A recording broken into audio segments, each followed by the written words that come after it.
que es la época más difícil, la más peligrosa de toda la historia de la humanidad. ¿Por qué?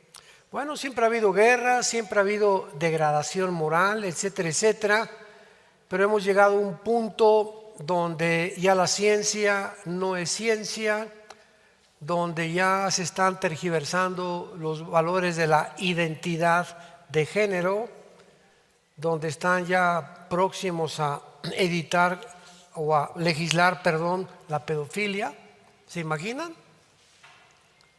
Donde ya los seres humanos de alguna forma están perdiendo su identidad. Y todo esto nos hace preguntarnos qué tan cerca nos encontramos de que Jesucristo venga por nosotros. ¿Estamos realmente viviendo los últimos tiempos? ¿Podríamos demostrar que estamos viviendo realmente la generación de la higuera? Porque abran sus Biblias en Mateo capítulo 24, Jesucristo, después de haber mencionado y descrito algunas señales a la pregunta de los apóstoles que le hicieron en Mateo 24:3, específicamente le hicieron tres preguntas. Mateo 24:3. Estando sentado él en el monte de los olivos, los discípulos se le acercaron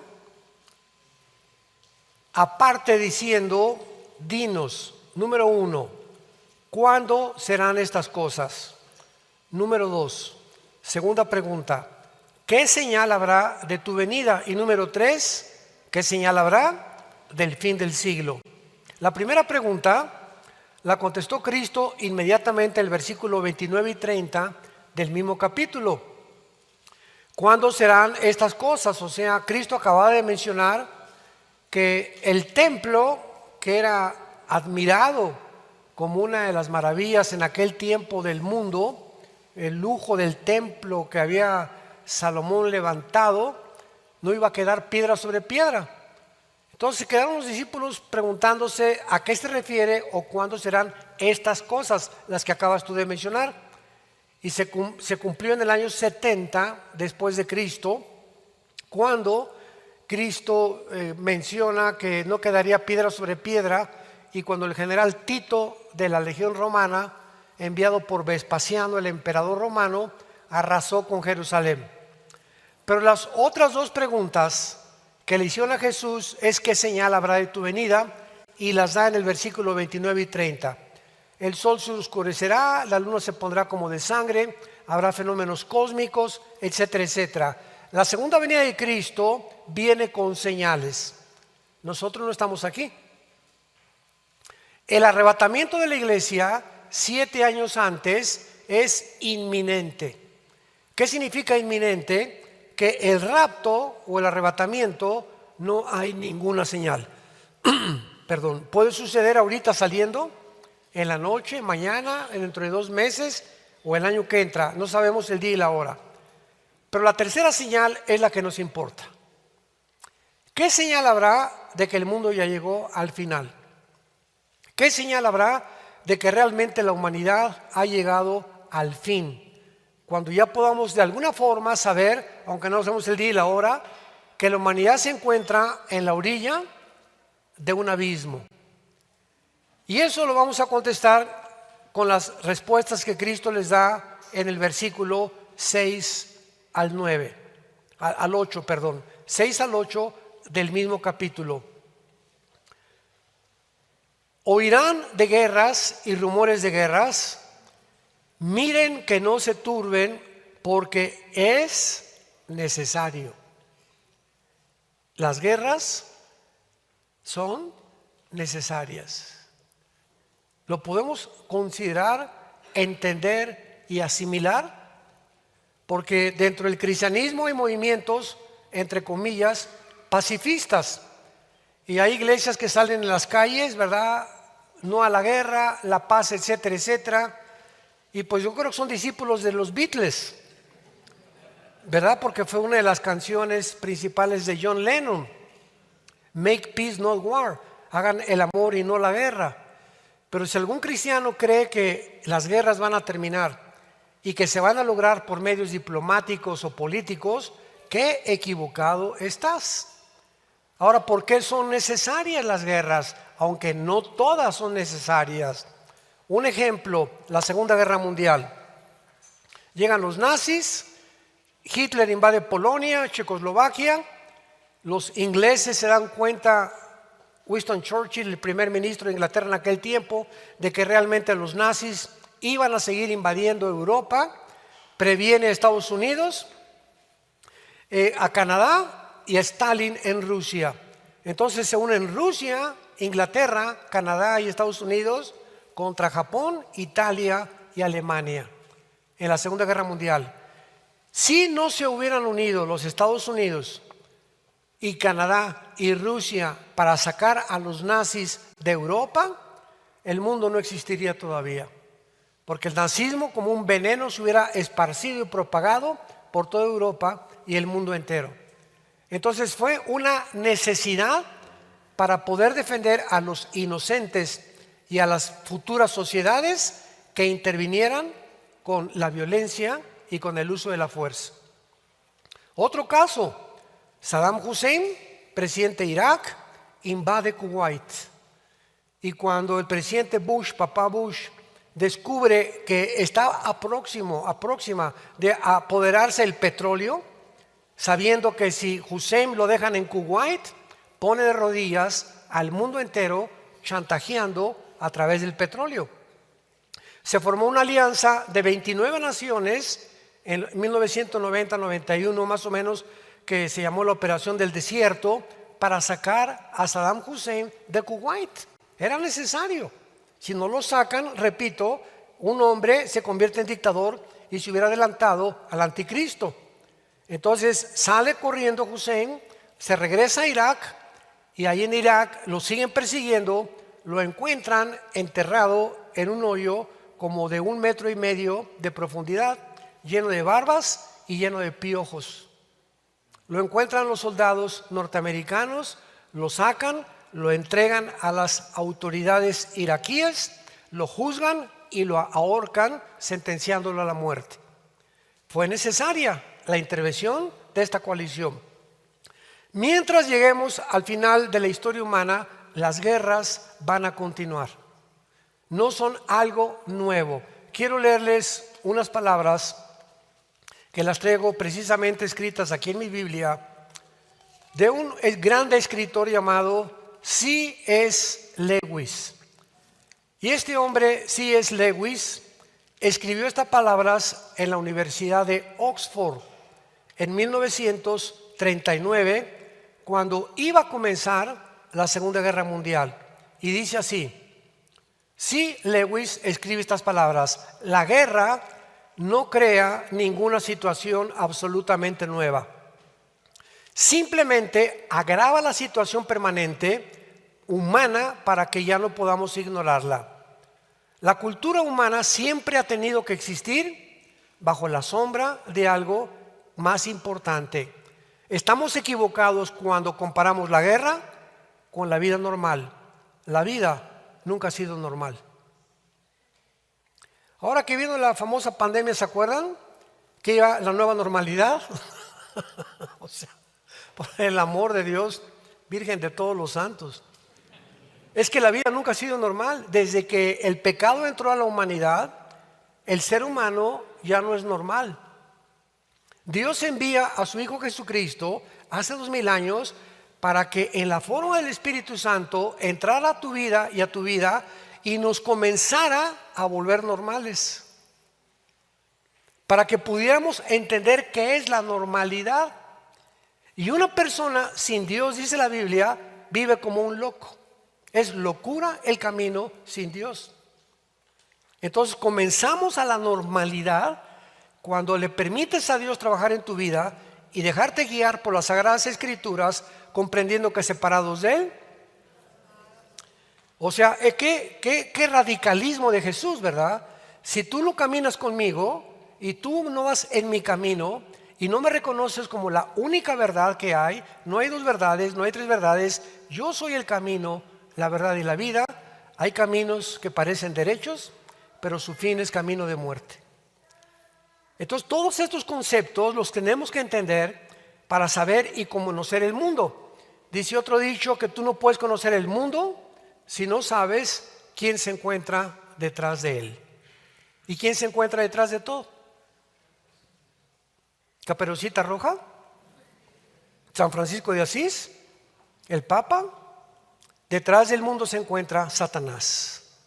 Primera de Juan 5:19. El mundo entero, gobernantes, medios masivos de comunicación, el mundo entero se encuentra bajo una energía, una influencia malévola, satánica, que ha llegado al punto en que nos encontramos a hacernos creer que somos dioses, como lo están tratando de hacer los científicos a través de la tecnología.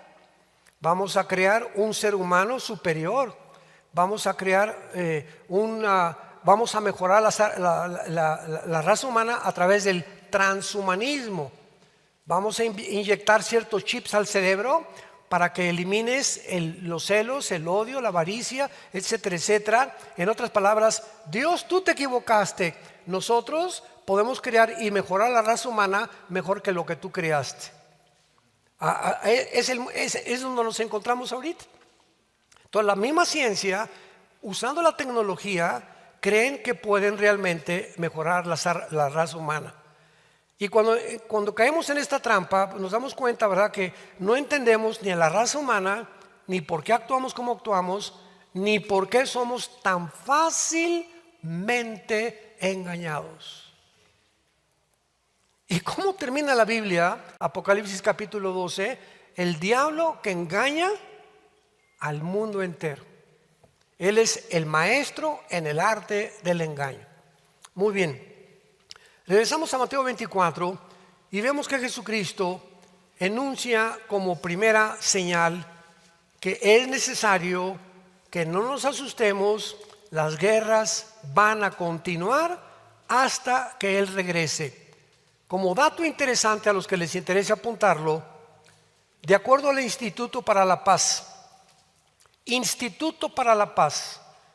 en Estocolmo, Suecia, dictamina que en 6,000 años de historia aproximadamente del ser humano han habido nada más 25 años de paz. En 6,000 años de historia solamente hemos vivido y experimentado 25 años de paz.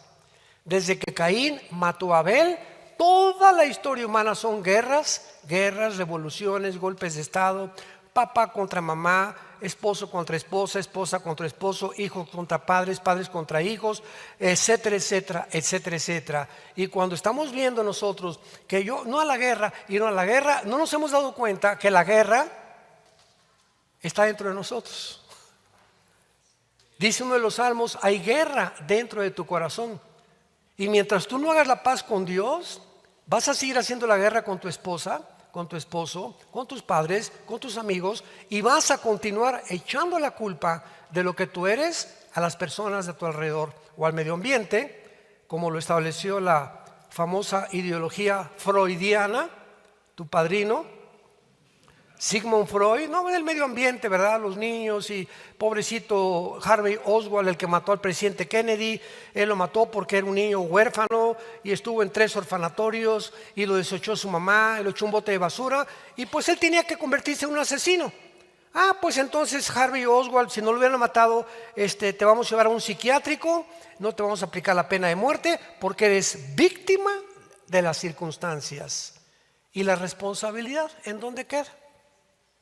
Dice la Biblia que somos responsables individuales de cada acción, cada pensamiento y de cada palabra que pronunciamos.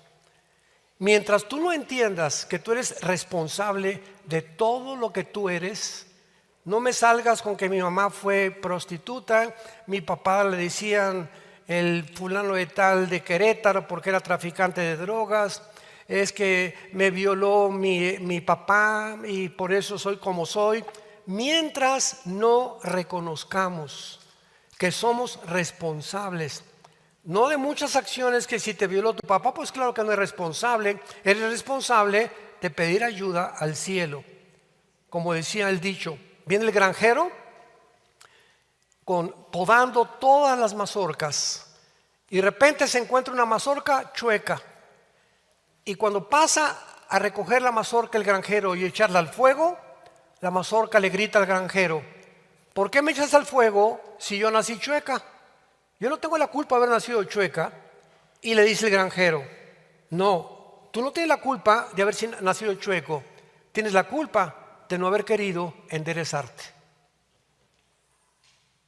Para eso vino Jesucristo, para enderezarnos, para meternos en el camino de la normalidad, para que entendamos que es imposible formar un matrimonio, educar a los hijos, estar casado, ser presidente municipal, ser gobernador, ser pastor. Es imposible, no importa al éxito que tú llegues en tu vida, si tú no tienes a Dios. Y aunque llegaste a la cumbre, presidente de las naciones o presidente de las Naciones Unidas, o 5 edificios compraste, o tienes con mujeres como Salomón, tú mueres en el vacío más grande que una persona puede existir. En otras palabras, tu vida no fue diferente a una vaca. ¿Qué quiere usted decir? Bueno, las vacas se levantan y pastan, comen y pastan, desayunan y pastan, cenan y pastan, y en la noche se duermen. Y al otro día el mismo ciclo. Y así hay seres humanos: se levantan, hacen dinero, van a la universidad y escogen una carrera que produzca dinero. Ahorita es la moda de los muchachos. No piensas el llamado que Dios tiene, sino cuál es la que produce más dinero. Entonces siguen esa carrera, alcanzan ese dinero, alcanzan la fama, alcanzan como artistas, como deportistas, como políticos. Y cuando estás arriba en la cima, ahí te das cuenta, ahí arriba, que te va a marear el aplauso, te va a marear el dinero, te va a marear el poder, porque no fuimos creados para el aplauso ni para la alabanza, porque le pertenecen a Dios. Y mientras más alto alcances, más rápido vas a caer y más dolorosa va a ser tu caída. Y así tenemos a un Michael Jackson que cuando muere no saben si es hombre o mujer. El rey del pop. Elvis Presley, el rey del rock and roll, con 500 mujeres esperándolo afuera de su casa en Tennessee para tener relaciones con él. ¿Cómo muere? Ya no podía cantar en Las Vegas de menos de 45 años de edad, de los pasonzotototes de drogas que se metía, pidiéndole a Dios que se lo llevara, con dinero, las defensas de sus Cadillacs de oro puro. El rey del rock and roll, el rey del pop. Y esos son los ídolos de la gente. Vemos también los famosos ejemplos de los narcotraficantes, ¿no? Un Pablo Escobar de Colombia, que tenía tanto dinero que no podía amontonarlo en un cuarto. Nunca en su vida pudo disfrutarlo, no tenía donde enterrarlo y murió, ¿verdad?, como un animalito. Perseguido, traicionado, sin ver a su familia, sin disfrutar a sus hijos, pero son los héroes en la televisión. Yo quisiera ser como ellos. Y no nos damos cuenta lo que se encuentra detrás de estas personas. Separados de mí, nada podéis hacer. Muy bien. Cuando Jesús dice en el versículo 6, oirán de guerras y rumores de guerras, miren que no se turbe porque es necesario, no se turben porque es necesario. Es necesaria las guerras, desgraciadamente. Es necesario que todo esto acontezca, pero aún no es el fin. Y en el versículo 7 nos da las primeras señales Jesucristo de que realmente estamos muy cerca del fin. Es una de las principales señales. Se levantará nación contra nación, reino contra reino. Habrá pestes, hambres, terremotos en diferentes lugares. En toda la historia ha habido guerras, revoluciones, golpes de estado. 1923 se levanta Nikolai Lenin y matan a todos los zares. A Nicolás II fue el último zar de Rusia que mataron, porque habían estado aprovechándose y explotándose a la clase burguesa, a la clase del proletariado, y viene la ideología del comunismo. Luego Lenin comienza a enseñar que Marx, el que fundó el Capital y el Manifiesto Comunista 1854-55, a quien yo seguía antes de ser cristiano, para mí Marx era mi ídolo, era mi Dios, porque yo fui comunista antes de ser cristiano. Y yo creía que la ideología del comunismo era la solución a los problemas de las clases sociales. Una equivocación total, pero yo no conocía la Biblia. Cuando conocí a Jesús me di cuenta que qué atrasado estaba yo en mis conceptos para poder ver el mundo desde una perspectiva mucho más elevada que las ideologías y filosofías humanas. Entonces viene Lenin, lo matan, él dice que hay que matar para porque el comunismo sea establecido. Viene José Stalin, que mata más de 30, 40 millones de personas. Entonces todas estas guerras nunca habían sido mundiales, pero la Primera y la Segunda Guerra Mundial es la primera vez en la historia que nación se levanta contra nación. Y es la primera vez que podemos ver que estamos acercándonos tal vez al último siglo. Estamos hablando de 1945, la Segunda Guerra Mundial, 1918, la Primera Guerra Mundial, estamos en 1922, ha pasado de la Primera Guerra Mundial más de 4 o 5 años que terminó y las guerras estamos a punto de entrar a una Tercera Guerra Mundial. Aunque no pase lo que pase, la Tercera Guerra Mundial no la vamos a ver nosotros porque es la guerra del Armagedón. ¿Qué pasa después de las dos guerras mundiales? Estados Unidos surge como la primera potencia democrática, económica, militar y política del mundo. Se juntan en una conferencia que se llama Bretton Woods para discutir qué moneda iba a prevalecer como la moneda de cambio para comprar el petróleo. Y pues los ingleses creían que la libra esterlina iba a ganar, ganó el dólar norteamericano. Y desde 1945 hasta nuestros días, si Francia quiere comprar petróleo, tiene que convertir los francos, bueno, ahorita los euros, en dólares. México quiere comprar petróleo, lo tienes que comprar en dólares. Eres chino, tienes que comprarlo en yuans. Eres ruso, tienes que comprarlo en rublos, porque el dólar es hasta ahorita la moneda de cambio modelo para poder comprar petróleo en el mundo, lo que le ha dado la autoridad que tiene Estados Unidos. Y aunque tenga una deuda de 33 trillones de dólares actualmente Estados Unidos, o sea, hubiera hundido en bancarrota cualquier país. Pero ¿por qué Estados Unidos no se hunde ahorita económicamente? Porque el dólar sigue siendo la moneda de cambio. Pero viene la invasión de Ucrania. Y viene Putin y comienza a darse cuenta que el ejército de la OTAN, todo esto van a abrir los ojos.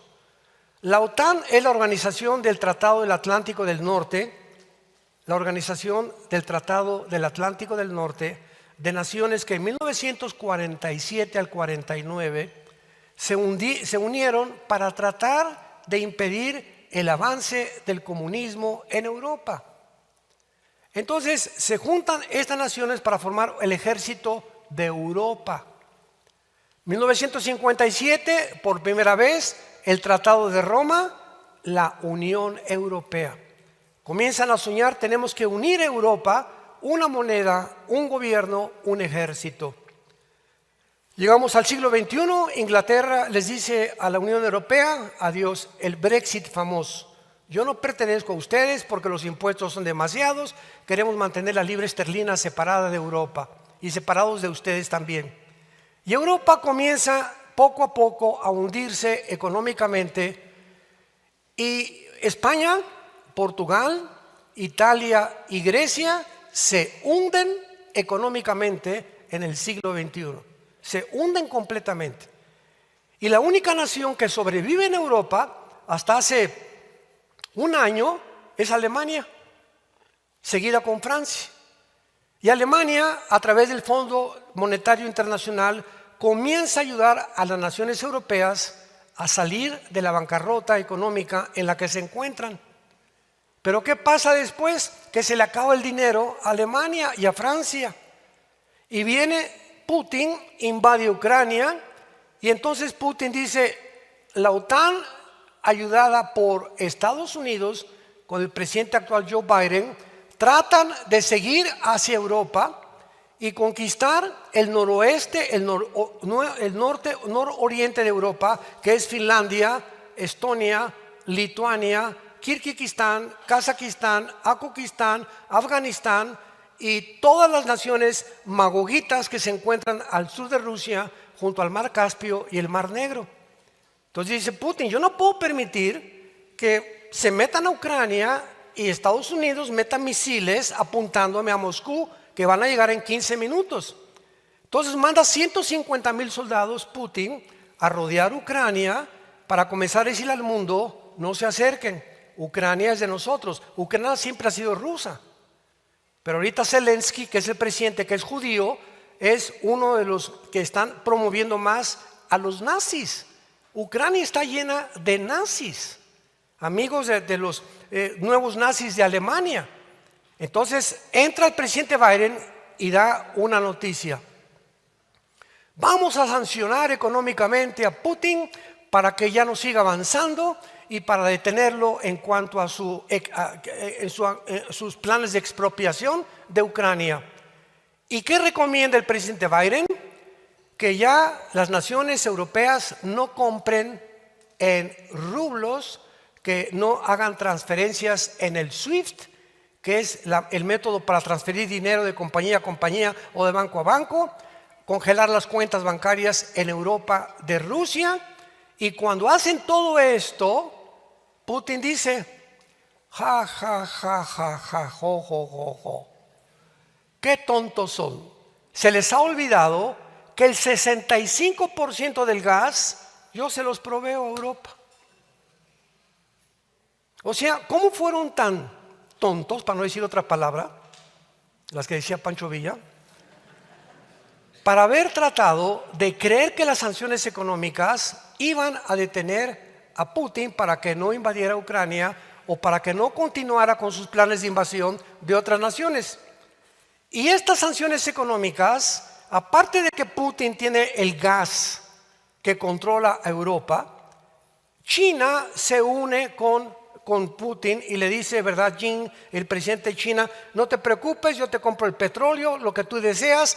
Se une Irán, Rusia, China, Irán, ahorita Turquía, la India, Corea del Norte se unen a Rusia, que son las naciones que están tratando, ¿verdad?, de atacar a Estados Unidos precisamente.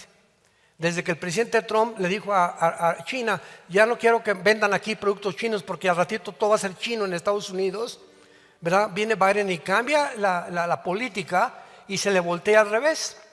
Y entonces ahora que viene el invierno, hay un gasoducto que viene desde Rusia y atraviesa por parte de Siberia, entra por el mar Báltico, pasa por Dinamarca, que se llama el Nord Stream 1 y Nord Stream 2. Es un gasoducto que trae el gas y a través de esa tubería entra el gas a Europa a través de Dinamarca, y hay otro que atraviesa a través de Alemania.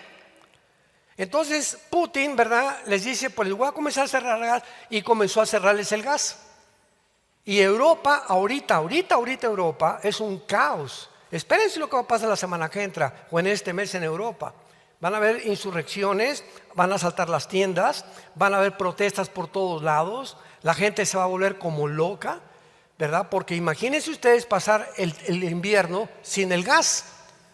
Pero cuando Putin dice esto, entonces resulta que Israel descubre gas. Qué increíble es este libro maravilloso. Y la Biblia dice en Ezequiel 38 y 39, que vamos a ver rápidamente a continuación, que antes de que venga Cristo se va a unir Rusia, Irán, Turquía y las naciones del norte de África, Sudán, Etiopía, Marruecos, que son musulmanas, para invadir Israel. Y ante nuestros ojos, en menos de 3 años, nunca se habían aliado estas naciones profetizadas hace 2700 años, como lo estamos viendo en los últimos 2 o 3 años. Hacen un pacto China con Rusia y están ahorita en un matrimonio tóxico. Las dos naciones, o sea, por conveniencia. A China le conviene Rusia porque Rusia tiene, escuchen, Rusia tiene mayores armas y más poder nuclear que Estados Unidos. Porque cuando se desmanteló Rusia, la Unión Soviética, en 1991, nadie supo cuántas armas nucleares los soviéticos habían almacenado. Hasta ahorita lo están comenzando a descubrir. Rusia tiene el SS-500, que es como un escudo de hierro que impide que cualquier misil como lo tiene Israel, pero el de Israel es mucho más bajo, el de Rusia es mucho más alto, y Estados Unidos no tiene esa protección antinuclear que tiene Rusia. Y China tiene 200 millones de soldados. Un ejército que se profetizó en el Apocalipsis 9, de que cuando Cristo vino había 1 millón de personas en el mundo. ¿Cómo el apóstol Juan en Apocalipsis pudo adivinar, pudo profetizar que vendría el tiempo cuando no habría una nación de 200 millones, habría un ejército de 200 millones, y el único ejército de 200 millones lo tiene la China? Entonces unen el poder militar con el poder nuclear, China y Rusia. Viene Irán, que odia con odio jarocho a Israel, y se une Irán con Siria, y están tratando ahorita de apoderarse de Irak, para tratar Siria, Irak e Irán apoderarse del Medio Oriente. Y la única nación que se les opone son los judíos, que se van a convertir en la manzana de discordia bíblicamente al final de la venida de Jesucristo. Entonces vemos un panorama geopolítico en el mundo donde todas las piezas de rompecabezas que tenemos en este libro santo que nos dejó Dios, y Jesucristo dijo, para que cuando suceda se acuérdense que yo se los dije antes. La Biblia es más moderna que el periódico de mañana en la mañana, para que el que tenga oídos, que oiga lo que dice el Espíritu a las iglesias. Y ahora encontramos rápidamente, hace una semana, que estos gasoductos que construyó Rusia para proveerle gas a Europa, los acaban de sabotear. No sé cuántos se enteraron de eso. O sea, son gasoductos de concreto, tubos de concreto con hierro, que casi indestructibles, que costaron billones de dólares a Rusia construirlos, y de alguna manera los sabotearon. El Nord Stream 2 y 2 agujeros en el Nord Stream 1.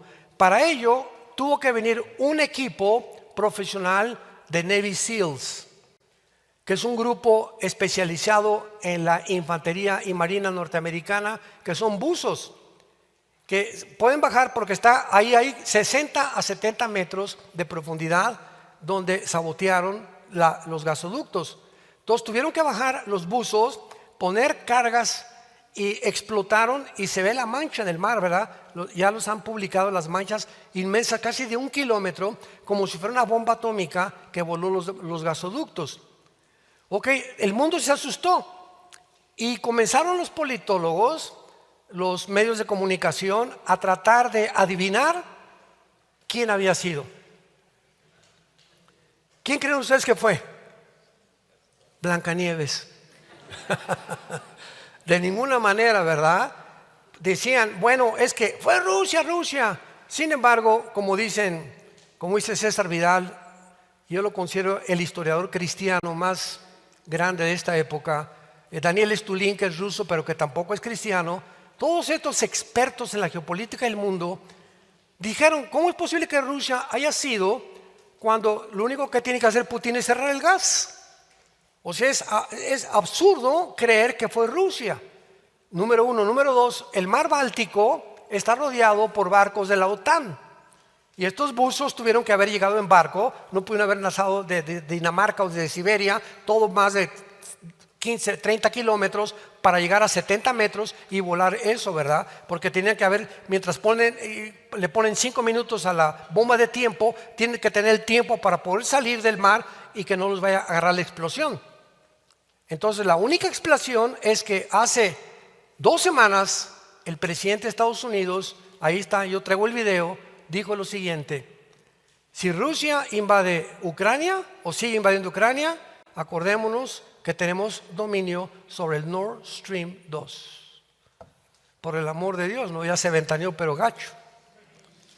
O sea, la pregunta ahora, la que sigue, es la siguiente: ¿qué beneficio tuvo Estados Unidos de sabotear los gasoductos cuando Estados Unidos supuestamente, vean cómo se están desenmascarando todas las máscaras de los gobernantes en el mundo?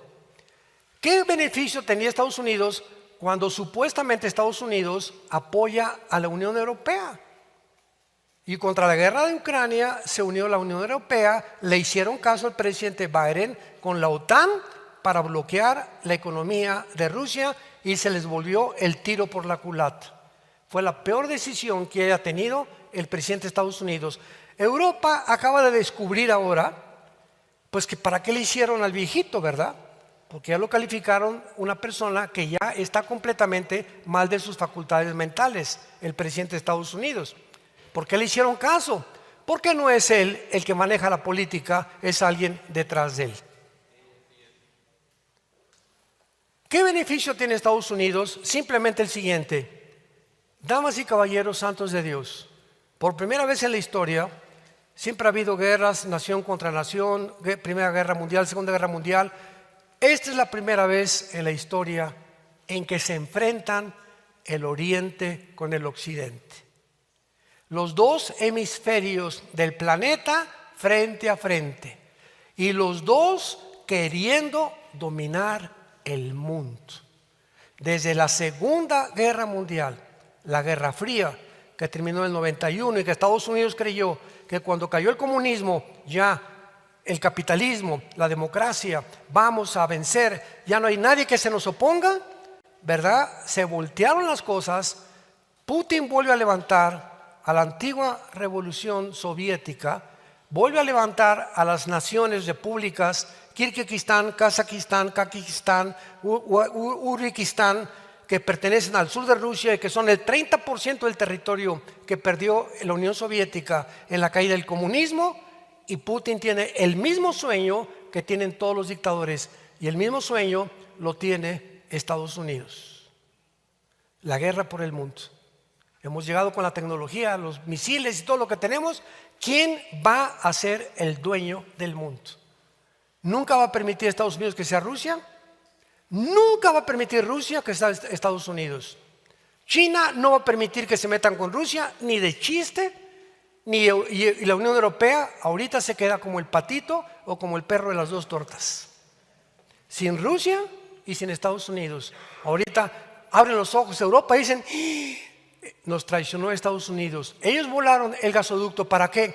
Porque Europa impide a Estados Unidos que Estados Unidos pueda realmente apoderarse de Rusia. Y como Estados Unidos ve que Europa está hundiendo económicamente, dicen: ya no me sirven, ya no necesito Europa para poder conquistar a Rusia, ahora lo puedo hacer yo. Y Putin antier dictó estas palabras: si Estados Unidos o la OTAN ponen misiles nucleares en Ucrania, yo uso los míos y entramos a una guerra nuclear mundial.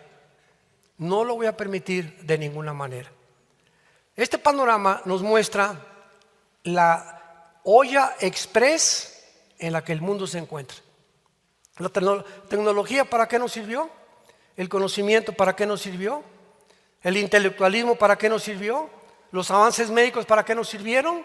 Para ensoberbecernos y para creer que podemos ser dioses. Y el mundo tenía que llegar al punto donde el mundo se encuentra actualmente: dos hemisferios frente a frente, dispuestos a terminar la humanidad. Así, dice la Biblia, tenía que terminar el mundo. Ahora bien, vemos nosotros a continuación que lo que viene del mundo, que se llama la tribulación. Vayamos a Isaías capítulo 13. Isaías 13, y veamos un pasaje. Les quiero compartir a los que tengan interés de escribir esto. Siempre que ustedes, estudiosos de la Biblia, siempre que vean en el Antiguo Testamento estas frases: el día de Jehová, el día de la ira o el día de la ira de Jehová se refiere a los 7 años de la tribulación. Una ira que describe Daniel 12 y Cristo en Mateo 24, 21, es el día donde 21 juicios caerán sobre el mundo. 7 sellos, 7 trompetas, las 7 copas del libro del Apocalipsis. 7 por 3, 21. 21 juicios caerán sobre el planeta Tierra, donde si tú eres cristiano, junto con los que somos cristianos, no vas a estar aquí. Seremos sacados antes de que el anticristo confirme el pacto con Israel y los árabes. Aquí en Isaías 13 comienza la Biblia diciendo en el versículo 6: aullad, porque ahí está. Los que interesen, subrayenlo cada vez que vean el día de Jehová, o el día de la ira, o el día de la ira de Dios. Se refiere a los 7 años de la tribulación que están por venir en el mundo. Aullad, porque cerca está el día de Jehová, vendrá como asolamiento del Todopoderoso.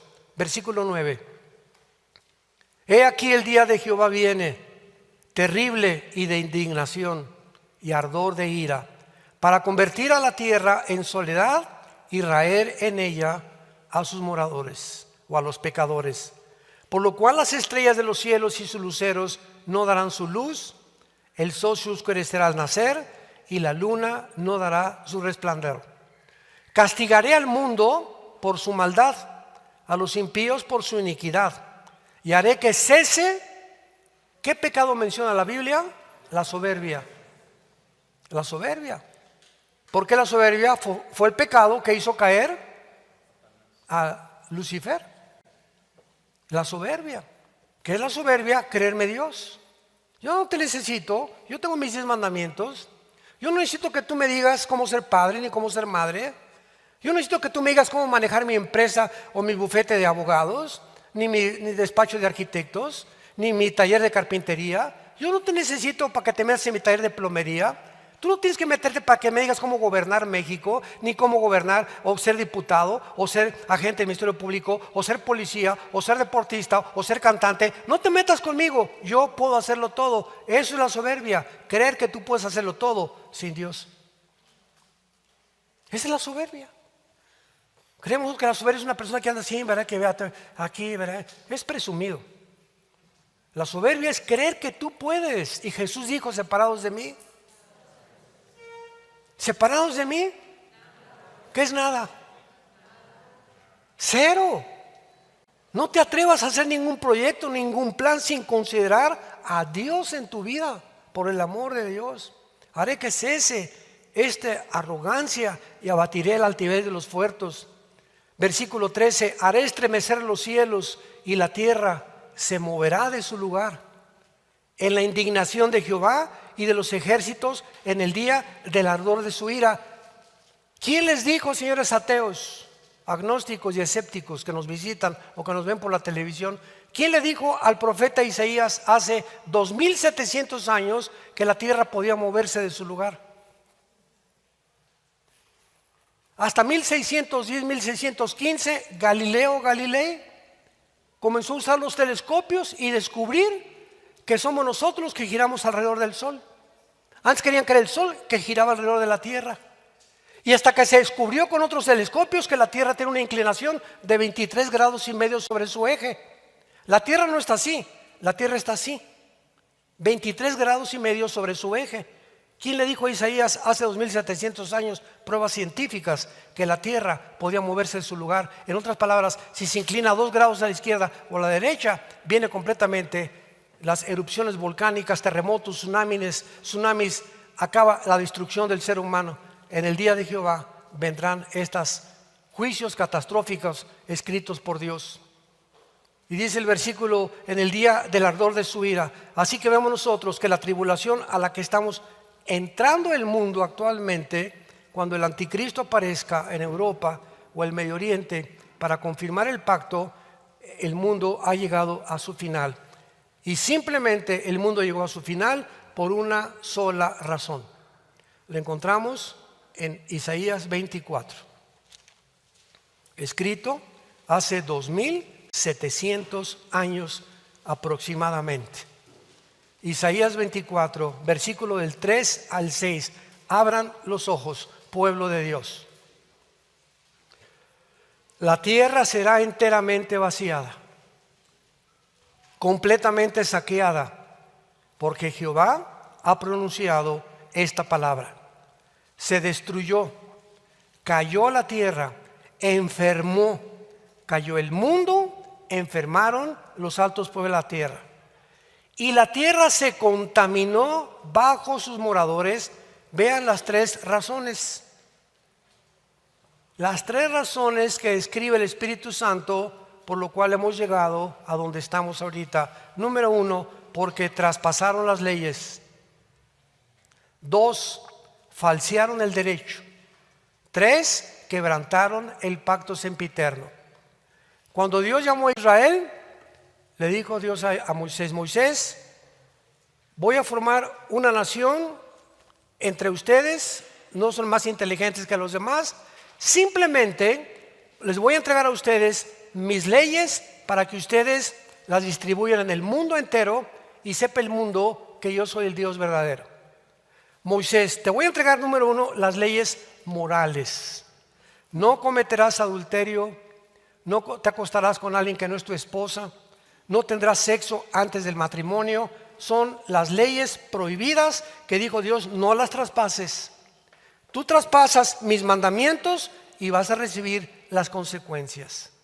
Número 2, Moisés, te entrego mis leyes de adoración que están en el libro de Levítico.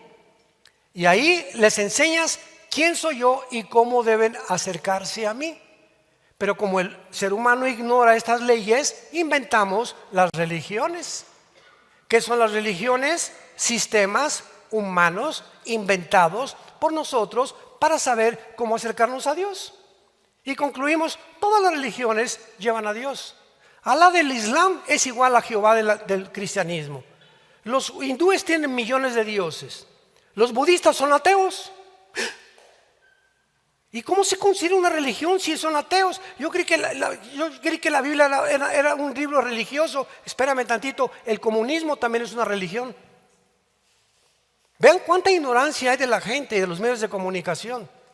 Y en tercer lugar, les doy en el libro de Deuteronomio mis leyes civiles, cómo deben gobernar los gobernantes. Israel escribió la Torá, que son los primeros 5 de la Biblia que contienen las leyes de Dios. Estas leyes las hemos traspasado. Ya no hay justicia, los gobernantes ya no ejercen el derecho. Ahora en cualquier carretera del mundo bloquean una carretera federal y se llena de personas que no dejan ni siquiera pagar la autopista, y la policía, como los chinitos, nomás milando. El ejército no interviene por órdenes del gobierno. En lugar de ejercer y decir, están lesionando derechos de terceras personas, y lo que un gobierno debe hacer es ejercer la autoridad a través, muchas veces, del uso de la fuerza para el bien común, no lo hacen y se vuelve un caos el mundo entero. Vean ustedes ahorita, en los últimos meses en Estados Unidos, están entrando turbas, cientos de personas a las farmacias, a los centros comerciales, a robarse la mercancía sin que intervenga la policía, por órdenes del gobierno federal. El movimiento Black Lives Matter, todos esos movimientos fascistas que fueron inventados por el gobierno para poder crear caos y confusión en las naciones con el propósito de militarizar las naciones. ¿Me escucharon? ¿Entiendes ahora por qué hay estos disturbios y ya nadie se mete? ¿Por qué pueden matar en un estadio a 50 personas y no hay nada? Aquí no pasó nada. ¿Por qué eso va a justificar al gobierno a meter a los militares y militarizar las naciones? ¿Con qué propósito? De controlarnos más y más. Y llegar un momento en que ya no sales de tu casa hasta para tocar la trompeta, que entre las 10 y las 6 de la mañana nadie sale de su casa, como en el tiempo que hicieron con la pandemia. Ese es el mundo que estamos viviendo, y los cristianos están ¿dónde estoy? No nos damos cuenta de lo que está pasando en el mundo por la ignorancia de la palabra de Dios. En tercer lugar, porque quebrantamos el pacto sempiterno. Aquí termino. ¿Cuál es el pacto sempiterno? El pacto del matrimonio. El matrimonio es la institución más santa, más sagrada que existe en la Biblia. Es el pilar de cualquier sociedad, el matrimonio. Porque las sociedades están formadas por familias. Pero hay un movimiento global ahorita de favorecer el aborto, la ideología de género, la pedofilia y tratar de destruir las bases y el cimiento de la sociedad, que ya no haya más matrimonios entre un hombre y una mujer, ahora que sean hombre con hombre, mujer como mujer. Vamos a masculinizar la feminidad y vamos a feminizar la masculinidad. El hombre es más mujer y la mujer es más hombre actualmente. ¿Para qué? Para confundir a los humanos y robarles su identidad. Fíjate el propósito satánico detrás de todo esto. El día que llegamos a perder nuestra identidad y tú digas, yo no soy lo que yo soy, ni por qué nací como nací, ni no sé si soy hombre o soy mujer. Cuando llegamos a este punto de la sociedad es cuando ya estamos completamente al final. Por esta razón Dios va a destruir el mundo y a la raza humana, porque creímos ser dioses, nos hemos ensoberbecido y hemos llegado a creer que no somos lo que Dios nos creó. Eso ya es la locura, la psicopatía más grande a la que el ser humano pueda llegar. Te damos gracias, Padre, en esta mañana por las sagradas escrituras que nos has dejado para redarguirnos, convencernos de nuestros pecados, de los caminos equivocados que podemos tomar muchas veces sin darnos cuenta y otras veces deliberadamente. Gracias, Señor, porque nos has dejado escrita la verdad y no podemos nada contra la verdad, sino por la verdad. Hemos nacido para proclamar este mensaje glorioso del Evangelio, de la gracia tuya en la persona de tu Hijo Jesucristo, quien fue torturado, crucificado, enterrado y resucitado a los 3 días.